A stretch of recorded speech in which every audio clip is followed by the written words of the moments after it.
Praise the lord. హల్లెలూయా. దేవుని నామంలో మీ అందరికీ వందనాలు.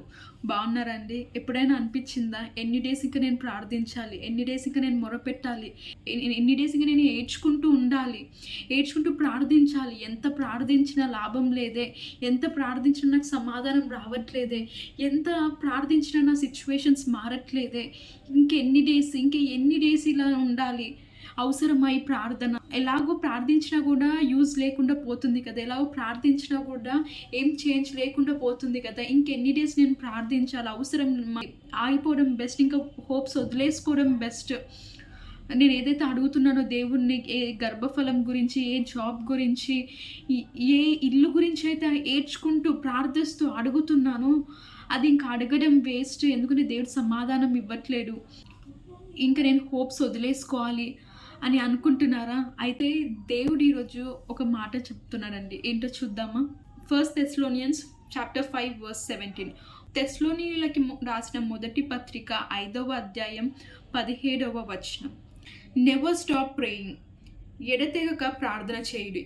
చూసారు కదండి దేవుడు ఏమని గుర్తుకు చేస్తున్నారో. ఇన్ని డేస్ అంటే ప్రార్థించి అలసిపోయి ఇంకా హోప్స్ వదిలేసుకోవాలనుకుంటున్నారు కదా.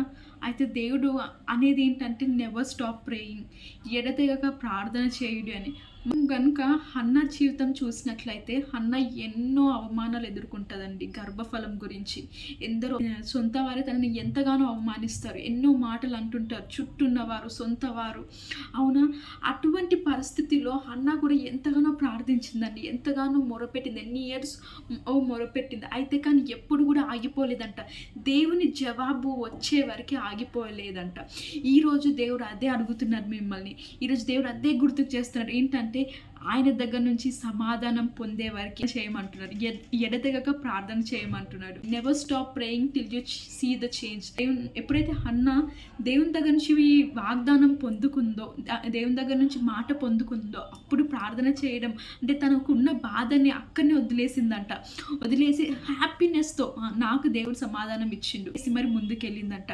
ఈరోజు మీరు కూడా అదే పరిస్థితిలో ఉన్నారేమో, ఎన్నో వాటి గురించి దేవుణ్ణి అడుగుతున్నారేమో, ఎన్నో వాటి గురించి ఏడుస్తూ ప్రార్థిస్తున్నారేమో, ఇంకెన్ని డేస్ అని. కానీ దేవుడు ఏమని చెప్తున్నాడు? ఇదిగో నీకు సమాధానం దగ్గరలో ఉందంట, ఎడతెగక ప్రార్థన చేయమంటున్నాడు. Never stop praying. మీరు తొందరలో సమాధానం పొందుకోబోతున్నారంట, దేవుని వాగ్దానం పొందుకోబోతున్నారంట. అవును, నమ్మండి, విశ్వసించండి, భయపడకండి, ప్రార్థన చేయడం ఆపకండి. దేవుని మీ బాధకి, అవునా, మీ కన్నీళ్ళకి, మీ క్వశ్చన్స్కి త్వరలో సమాధానం ఇవ్వబోతున్నారు. Amen. God bless you all.